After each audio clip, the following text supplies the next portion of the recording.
इन तीन लोगों के सामने आते ही आसपास का माहौल शांत हो गया। कई लोग राजन और बाकी के दैत्यबाज साम्राज्य के लोगों को घूर रहे थे।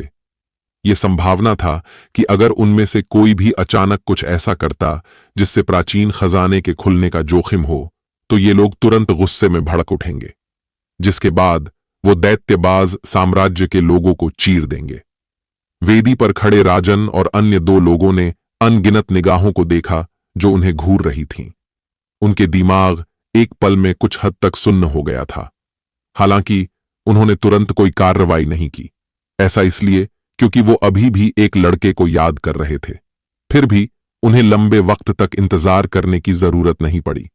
लगभग कुछ मिनट बाद एक लड़का लोगों के भीड़ को चिढ़ते हुए बेदी के सामने उतरा। क्या यही वो लड़का हे ध्रुवरायजादा, एक निम्न श्रेणी के साम्राज्य का वो लड़का जिसने दैत्यबाज साम्राज्य को अकेले ही पीछे हटने पर मजबूर कर दिया? आसपास के लोगों ने फुसफुसाते हुए एक दूसरे से पूछा। छोटू बेदी पर उतरा।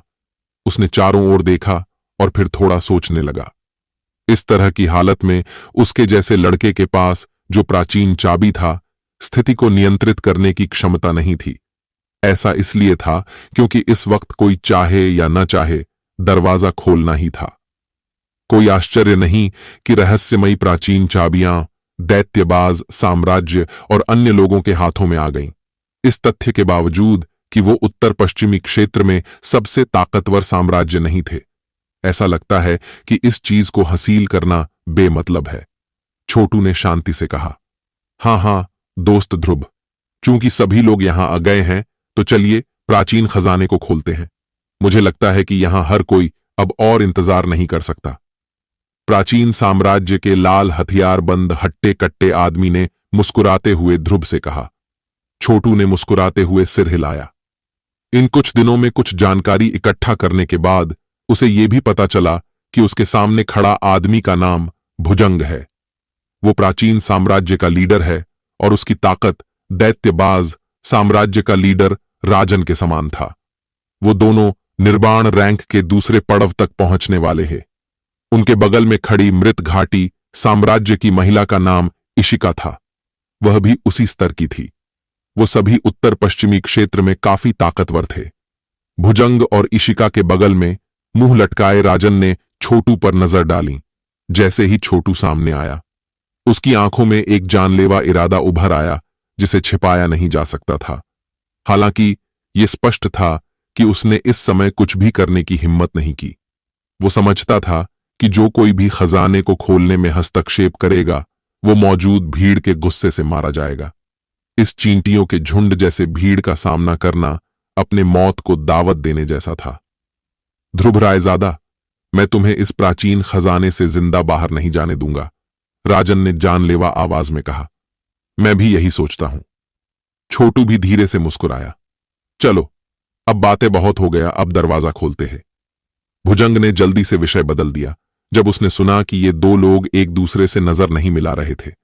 जिसके बाद उसने अपनी हथेली आगे बढ़ाई और उस पर एक रहस्यमयी प्राचीन चाबी दिखाई दी। उसमें से एक अजीब सी लहर फैल रही थी। जब भुजंग ने इस तरह से प्राचीन चाबी निकाली तो छोटू और बाकी दोनों ने भी अपना अपना चाबी बाहर निकला। 4 प्राचीन चाबियां एक साथ इकट्ठा होने पर अचानक लाल हो गईं। इससे एक रोशनी बिखरा और वेदी को ढक दिया।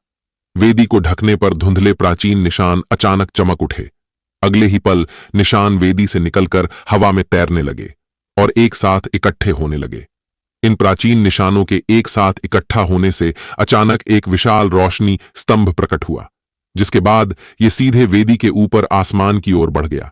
प्रकाश स्तंभ वेदी के ऊपर खाली जगह पर जोर से टकराया। उसके बाद सभी ने देखा कि उस जगह पर कई तेज लहरें बनने लगी, तो सभी लोग खुशी से झूम उठे। उतार चढ़ाव की लहरें लगातार तेज होती गईं। अंत में रोशनी इकट्ठा होकर एक बड़े रोशनी के दरवाजे में बदल गया, जिसमें से एक प्राचीन आभा फैल रही थी। तभी निशान टिमटिमाने लगे और चरमराहट की आवाज के साथ विशाल प्राचीन दरवाजा धीरे धीरे खुलने लगा। तुरंत एक प्राचीन हब्बा और धूल जैसी गंध जो अनगिनत सालों से बंद थी, उस विशाल दरवाजे के खुलने से बाहर निकली। दरवाजा खोलते ही चारों तरफ शोर मचने लगा। जब आसमान में मंडराता हुआ विशाल प्राचीन दरवाजा धीरे धीरे खुला तो क्षेत्र में मौजूद सभी निर्वाण शक्तियां तुरंत भड़ाक उठीं। कुछ देर की हलचल के बाद माहौल पूरा शांत हो गया, पर खामोशी बस कुछ वक्त के लिए ही रही। फिर इंसानों का एक झुंड आसमान में सैलाब की तरह उमड़ पड़ा। आखिरकार वो सभी उस बड़े प्राचीन दरवाजे की ओर बढ़ गया। हर कोई जानता था कि रहस्यमयी प्राचीन खजाने के अंदर खतरे छिपे होंगे। हालांकि खजाने के आकर्षण के कारण वो सभी खतरों के बारे में भूल गए थे। छोटू ने इंसानों के सैलाब को देखा और उसने अनजाने में एक गहरी सांस ली हो। जैसे ही उसने पास खड़े होकर अपनी हथेली हिलाई, निंजा तुरंत कूद गया और एक स्टील टॉवर की तरह उसके पीछे खड़ा हो गया। चलो हम भी चलें। छोटू ने राजन और बाकी लोगों पर एक नजर डाली जो वेदी पर खड़े थे। वो सीधे उस बड़े प्राचीन दरवाजे की ओर कूद पड़ा। जैसे ही वह आगे बढ़ा, उसने अपनी हथेली लहराई और एक बार फिर उस रहस्यमयी प्राचीन चाबी को अपनी हथेली में खींच लिया। भले ही उसने पहले ही रहस्यमयी प्राचीन खजाने को खोल दिया था और ये चाबी अब बेकार लग रहा था, लेकिन छोटू को लगा कि चाबी उसके पास होना बेहतर था। शायद ये क्षमता जो उसे आयामों के बीच सफर करने में मदद करता है, आगे चल के उसके बेहद काम आएगा। जब उसने अपनी रहस्यमयी प्राचीन चाबी पकड़ ली तो बिना किसी और देरी के तुरंत आगे बढ़ गया और उस विशाल भीड़ का पीछा करते हुए बड़े प्राचीन दरवाजे से अंदर चला गया। हाँ, अब हमारे भी जाने का वक्त हो गया है। इस अनोखा नजारे से वास्तव में मेरा भी खून खौल गया है। दूर एक ऊंचे टॉवर के ऊपर अनगिनत लोग खड़े थे। उनका नेतृत्व करने वाला आदमी एक बेहद खूबसूरत आदमी था। अभी उसकी आंखें उस रहस्यमयी प्राचीन दरवाजे पर टिकी थीं जो अभी अभी खुला था, और उसकी आंखों में एक हल्की आग जल रही थी। बोलने के बाद उन्होंने तुरंत कार्यभार संभाला और अपने आदमियों को साथ लेकर उस बड़े दरवाजे की ओर चल पड़ा। जैसे ही उन्होंने आगे कदम बढ़ाया, बड़े महल के बाहर एक सुदूर कोने में कई गुप्त लेकिन ताकतवर आभाएं अचानक प्रकट हो गईं। इस नजारे के आधार पर सभी को पता था कि रहस्यमयी प्राचीन खजाने के अंदर काफी भीड़ होगा। जिस वक्त छोटू रहस्यमयी प्राचीन दरवाजे से गुजरा, उसने महसूस किया कि एक बेहद ताकतवर अयामी खींचब उसकी ओर बढ़ रहा था, इससे पहले कि वो उसे चारों ओर से लपेट ले। तुरंत एक विनाशकारी चीरने वाली शक्ति ने उसे हर दिशा से घेर लिया और छोटू को चीरने की कोशिश की। जब उसने इस जानलेवा चीरने वाली दबाव को महसूस किया तो छोटू ने जल्दी से निर्वाण शक्ति को बाहर निकाला और उसे अपने शरीर के चारों ओर लपेट लिया। हालांकि ये चीरने वाली दबाव उतनी देर तक नहीं टिकी जितनी उसने उम्मीद की थी। लगभग आधे मिनट बाद वो चीरने वाली दबाव अचानक गायब हो गई। इस बीच आसपास का अंधेरा माहौल अचानक चमक उठा। तुरंत उसे पता चल गया कि वो अपने मंजिल पर पहुंच गया है। जैसे ही जगह जगमगा उठी, छोटू ने जल्दी से अपने आसपास के माहौल को देखा। हर जगह उसे जंग लगे पीले रंग का रंग दिखाई दे रहा था। वास्तव में आसमान में भी ऐसा ही रंग दिखाई दे रहा था। इसके अलावा अभी छोटू जमीन पर नहीं था, बल्कि वो हब्बा में मंडरा रहा था। उसके चारों ओर अनगिनत विशाल चट्टानें थीं। इस बीच छोटू इन बड़ी चट्टानों पर बिखरे हुए कुछ टूटे हुए अवशेषों को भी देख सकता था। ये एक बेजान क्षेत्र था और जमीन और आसमान दोनों ही अंधेरा था, जबकि एक बेहद जानलेवा अयामी दबाव धीरे धीरे बाहर की ओर फैल रहा था। क्या ये रहस्यमयी प्राचीन खजाना है? छोटू ने इस विशाल अंतहीन जगह को घूरते हुए खुद से कहा। यह प्राचीन जगह पहले से ही बहुत बुरी हालत में है। ये ज्यादा से ज्यादा कुछ 100 साल तक चल सकता है, उसके बाद ये खुद ही नष्ट हो जाएगा। उस वक्त इसके अंदर के सभी खजाने भी नष्ट हो जाएंगे। तभी तिलेस्मी पत्थर से ध्रुव शौर्य बाहर आया और छोटू के बगल में खड़ा हो गया।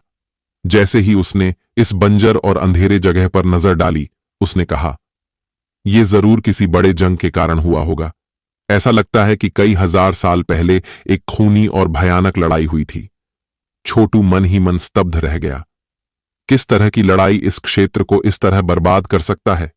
यहां तक कि बंजारा आधारशिला के प्राचीन खंडहर के अंदर का जगह भी इतना जीर्ण शीर्ण नहीं था। यहां समय की दरारों से सावधान रहना। अगर तुम गलती से इसमें फंस गए तो तुम्हारी हड्डियां भी नहीं बचेंगी। ध्रुव शौर्य ने अपने आसपास की चीजों पर नजर डालते हुए कहा। छोटू ने उसकी नजरों का पीछा किया तभी उसकी आंखें सिकुड़ गईं। ऐसा इसलिए था क्योंकि उसे एहसास हुआ कि इस काले अंधेरे जगह के अंदर सच में कई आयाम दरारें हैं। ये दरारें आकार में एक समान नहीं थीं और अगर कोई उन्हें ध्यान से न देखे तो उन्हें देखना मुश्किल था। तुरंत उसके माथे पर ठंडे पसीने की बूंदें दिखाई दीं। शुक्र है वो इतना बदकिस्मत नहीं था, वरना एक बार जब वो इस रहस्यमय प्राचीन खजाने में प्रवेश करता तो वो तुरंत ही अपनी जान गंवा सकता था। जैसे ही छोटू अपने किस्मत पर खुश हो रहा था, उसके पीछे से कई भयानक चीखें सुनाई दीं। जैसे ही उसने जल्दी से पीछे मुड़कर देखा, उसने देखा कि कई लोग सच में समय की दरार में गिर गए थे। तुरंत पूरा जगह हिल गया और एक भयानक चीरने वाला ताकत ने तुरंत उन सभी को निगल लिया। जब छोटू ने इस नजारे को देखा तो उसकी अभिव्यक्ति गंभीर हो गई। ये रहस्यमय प्राचीन खजाना वास्तव में खतरनाक जाल से भरा था। ये क्षेत्र बेहद बड़ा है। यहां आने वाले ज्यादातर लोग बस यहां से भाग रहे हैं। इसीलिए इस स्तर पर भी ऐसा लगता है कि कई बदकिस्मत लोग अपनी जान गंवा देंगे। ठीक है, चलो चलते हैं। खजाने की तलाश करने का वक्त आ गया है। रहस्यमयी प्राचीन खजाने का दरवाजा खोलते ही सभी जाल सक्रिय हो गए हैं। छोटू ने शहर में छिपी एक बेहद धुंधले आभा का पता लगाया, जो राजन से भी ज्यादा ताकतवर थी। ये लोग अंधेरे में छिपे शक्तिशाली योद्धा होने चाहिए। चूंकि ये लोग राजन से भी ज्यादा शक्तिशाली थे, इसलिए उसकी वर्तमान क्षमताओं के आधार पर वह एक मुश्किल हालत में पहुंच जाएगा अगर वो उनमें उलझ गया तो। इसलिए अभी उसे जल्दी से निर्वाण रैंक तक पहुंचना चाहिए और निर्वाण क्लेश से बचना चाहिए। ऐसा करके ही वो उन ताकतवर लोगों के सामने खड़े होने की हिम्मत कर सकता है। जैसे जैसे छोटू आगे बढ़ता गया, उसे धीरे धीरे समझ में आने लगा कि ये क्षेत्र कितना बड़ा है। वो जहां भी जाता वहां उसके पास अलग अलग आकार की एक बड़ी चट्टान मंडराती रहती। इस बीच उस बड़ी चट्टान पर मलबा और अवशेष बिखरे थे, जो अतीत में इस जगह की शक्ति और भव्यता को दर्शा रहे थे। जब वो किसी बड़ी चट्टान या विशेष अवशेष के पास से गुजरता तो छोटू उस पर उतर जाता। हालांकि जिस बात ने उसे थोड़ा अफसोस महसूस कराया वो ये था कि ये सभी अवशेष बुरी तरह टूट चुके थे और उनमें कोई जान नहीं बची थी। वास्तव में उनमें ऊर्जा का कोई संकेत नहीं था और वो एक मृत शहर की तरह लग रहा था। हालांकि छोटू ने खोजबीन के लिए कई यात्राएं की, लेकिन उसे एक अजीब सवाल का सामना करना पड़ा। ऐसा लगता है कि इस क्षेत्र में एक से ज्यादा दल हैं। इस क्षेत्र में तैरती हुई विशाल चट्टानों पर उसने कई नाम देखे जो अलग अलग दलों से मिलते जुलते थे। दैत्य बादल दल, खूनी परछाई दल, तेज जलती घाटी। ये इलाका किसी बड़े गठबंधन से संबंधित लग रहा था। शायद गठबंधन के सभी सदस्य वहां हैं। इस नजारे के बारे में ध्रुव शौर्य ने कुछ देर तक चुपचाप विचार किया, फिर उसे एक तार्किक उत्तर मिला। इसके जवाब के बारे में छोटू इससे काफी हद तक आश्वस्त था, साथ ही वह इससे हैरान भी था। इनमें से कोई भी दल शायद बेहद शक्तिशाली था, इसलिए कोई केवल कल्पना ही कर सकता है कि उनका गठबंधन कितना शक्तिशाली होगा। ऐसा लगता है कि यह प्राचीन दल उस समय सचमुच गौरवशाली था। हालांकि छोटू को थोड़ा झटका लगा, लेकिन उसे एहसास हुआ कि रास्ते में उसे कुछ भी उपयोगी नहीं मिला। ऐसा लगता है कि यह इलाका सच में एक मृत शहर जैसा दिखता है। जैसे ही छोटू ने अपनी गति बढ़ाने और आगे बढ़ने की तैयारी की, उसकी नजर अचानक किसी चीज पर टिक गई। जैसे ही उसने दूर अंतरिक्ष में देखा, उसने एक बड़ी चट्टान को वहां मंडराते हुए देखा। यह चट्टान लगभग 1000 मील चौड़ी थी और बिल्कुल एक टापू की तरह दिख रही थी। यह अब तक छोटू द्वारा देखी गई सबसे बड़ी चट्टान थी। जब उसने इस विशाल चट्टानी टापू को देखा तो छोटू एक पल के लिए झिझका, फिर वो आगे बढ़ गया। जैसे ही वह करीब पहुंचा, उसे एहसास हुआ कि यह टापू वास्तव में एक सूखा और बंजर रेगिस्तान था। जैसे ही उसने क्षितिज की ओर देखा, वह बंजर रेगिस्तान उसकी दृष्टि की सीमा तक फैला हुआ था। रेगिस्तान के बीच में कुछ है। ध्रुव ने दूर क्षितिज की ओर देखा, फिर अचानक उसने छोटू से कहा, ओह। जब छोटू ने यह शब्द सुने तो उसका दिल तुरंत उछल पड़ा। तुरंत उसके शरीर में चमक आ गई और वह आगे की ओर चला गया। लगभग कई मिनट बाद उसे आखिरकार रेगिस्तान के बीच का एहसास हुआ। फिर उसने तुरंत देखा कि पीली रेत के ऊपर एक लाश बैठी थी। हालांकि हड्डियां पीले रंग की थीं, लेकिन उनमें हल्का सुनहरा रंग देखा जा सकता था। ये निर्वाण सुनहरा शरीर के कारण होगा। छोटू उस लाश के पास खड़ा था और उसने अपनी भौहें सिकोड़ लीं। ये ऐसा आदमी होना चाहिए जो निर्वाण क्लेश में असफल हो गया होगा। हालांकि ऐसा लगता है कि यह कम से कम उसका छठा था। ध्रुव ने इस रेगिस्तान को घूर कर देखा। छठा क्लेश? छोटू की आंखें धीरे धीरे सिकुड़ गईं। अचानक उसने रेगिस्तान की ओर देखकर पूछा, क्या यह रेगिस्तान उसके वजह से हुआ है?